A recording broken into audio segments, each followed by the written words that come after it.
How in the world was Pascal Siakam drafted just 27th overall in the 2016 NBA draft? And going through a lot of the players on this list, most of them aren't even in the NBA anymore, which is absolutely insane just 9 years later. And of course, there's some really good players and some all-stars on this list, but Pascal Siakam, I think you can make a legitimate argument that he has become a top 3, if not, I would say top 2 player in this draft class behind Jaylen Brown. So Siakam obviously had a very productive 9-year career so far, but let's take it back to his NBA draft profile from 2016 when he got drafted, because it's very interesting to look at. Essentially, Siakam, he had a pretty good year at New Mexico State before being taken by the Raptors, right? He averaged around 20 points per game and 11.6 rebounds as a sophomore, which is pretty insane to average that in college. But there was some concerns that some scouts had with his game, and with that, his NBA comparison was Jordan Mickey / Luke Ba Amute, which is very interesting now because obviously Siakam, a consistent 20 point per game scorer, was arguably the Pacers' best player in the Eastern Conference Finals, becoming the Eastern Conference Finals MVP this year in 2025 and helping lead the Pacers to the NBA Finals. But let's get to this NBA comparison and kind of this draft profile breakdown. So some of the things I kind of want to highlight. They did say that he can legitimately stay in front of guards out on the perimeter, which is basically unusual, for a 6'9" forward. He does a really good job of staying down and not biting on fakes. This is obviously something that's come to fruition for Siakam. He's a guy that can guard pretty much all 5 positions and is a very smart, agile defender. Next, we have his offensive game, which the scout that wrote this said that it had shown improvement in college, and clearly it had, right? Like I said, averaged 20 points per game in college as a sophomore, right? That's nothing to scoff at. And then you move on to kind of his projection at the end of the strengths. It says he figures to be an energy 4, giving defense and rebounding while his offensive polish develops. Now, obviously the time, right? Like these draft experts are going off, what they can see at the moment, right? With Siakam, with these other, draft prospects. But I don't really know if anybody could have predicted that Siakam would turn into the player that he is now, like becoming a multiple-time All-Star, like I said, helping lead this Pacers team to the NBA Finals. It's been pretty fun to watch.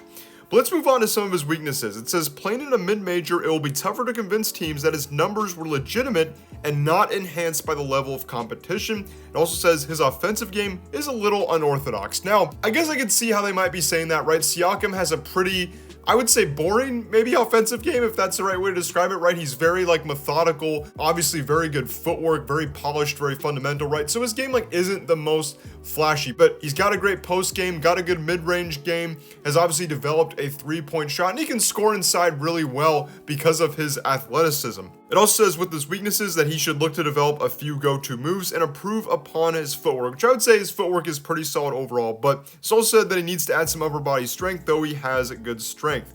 And lastly, it says he could stand to adjust his form some as he tends to shoot with his right elbow out and leans into shots. Now, I would say that is something Siakam has definitely worked on. He consistently improved as a 3-point shooter throughout his first 3 to 4 seasons. It says he's not an elite level leaper, though solid, could be a little bit more aggressive in attacking the rim for dunks. Not a rim protector or a shot blocker considering his length, but could become better if he develops his technique and timing. So this is the draft profile breakdown, and look, I get it, right?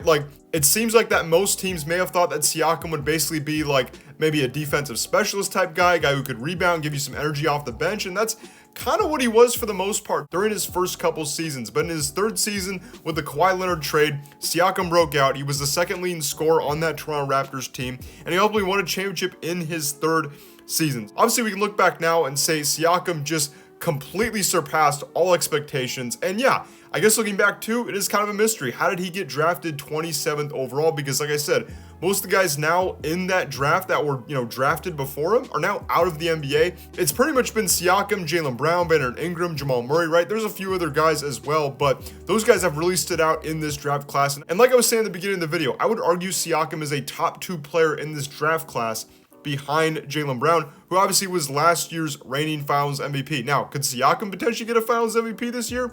Who knows? It's going to be tough for the Pacers if they can take down, the 68-win Oklahoma City Thunder with obviously MVP Shai Gilgeous-Alexander, but we will see. So now I just kind of want to break down a Siakam's sort of career journey, right? I don't really have any notes with me, but I've kind of already gotten into this a little bit. But basically Siakam's first couple years with the Raptors, right? didn't have necessarily a big role. I believe he did start quite a bit of games in his rookie season in 2016 to 2017. Just his offensive game, there wasn't really much there at first. Obviously, like I said, a terrific defender, basically an athletic power forward. And then his second year, he kind of developed. The Raptors had kind of like a bench mob that year. They had kind of completely revamped their offense and just their style of play. And Siakam was a huge part of that off the bench. You could see kind of the improvements in his offensive game, and like I said, helped lead the Raptors bench unit. And then we go into his third season. I also talked about this a little bit ago as well, but he broke out. He became the Raptors' second leading scorer once they traded for Kawhi Leonard and won a championship in his third season. Not many young players like that can say they've done that in their third season, right? You're the second leading scorer on a championship roster. And, you know, we've heard Siakam say in interviews lately, right? Like, he kind of took that for granted. He thought that, you know, because he was already there in his third season, right? He's the second leading scorer on a championship team, that, hey, you know what? He could be back there again. And it took him quite a while, right? We're talking now 6 years later, which honestly isn't that big of a gap considering how many guys, you know, never make it to the NBA finals that, you know, play in the NBA. But you can tell how serious Siakam is about this 2025 Pacers team and how he knows, look, like, he can't take any of this for granted. So now we move on, right? Kawhi Leonard obviously leaves to go to the Clippers, and Siakam is now the leading scorer for the Raptors, and it's basically that way until he gets traded to the Pacers. The Raptors, basically, they had a few playoff runs, and they basically lost in the play-in during Siakam's last year there, and then he got traded midway through the 2024 season, and he's really only been on the Pacers for, what, a little over a year now, maybe a year and 4 months, which is kind of crazy saying because it seems like he's been on there for longer, but immediately the Pacers have felt his impact, and really, he was the exact type of guy they needed. They basically had Obi Toppin start at the 4. They even had some lineups where they would play really small and Aaron Nesmith would start at the 4.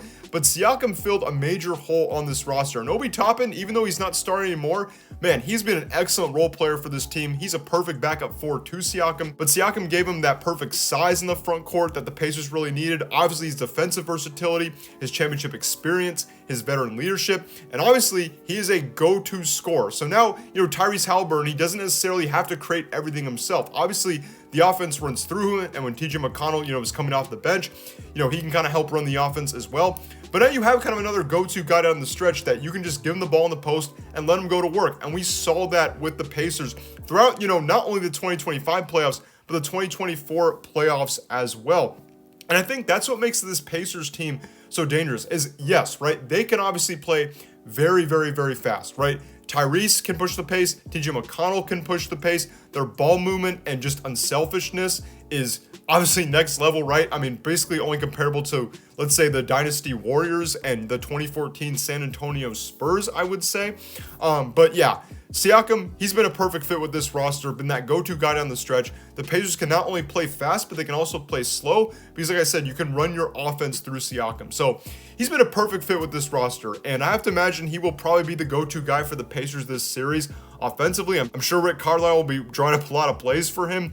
But yeah, just goes back to my point, right? Like, how in the world did Siakam get drafted 27th overall in the 2016 NBA draft? I understand the concerns, you know, with his offensive game and how that would develop, but Siakam, he's proven everyone wrong. He's a tireless worker. He's just an elite player on both ends of the court. I think that's the best way to put it, right? Got a great post game, obviously an excellent defender, a great veteran leader for this team, and we will see. Maybe Siakam will help lead the Pacers to a 2025 championship this year. So thank you guys so much for watching. Hope you enjoyed the video, and I will see you guys in the next one. Peace out.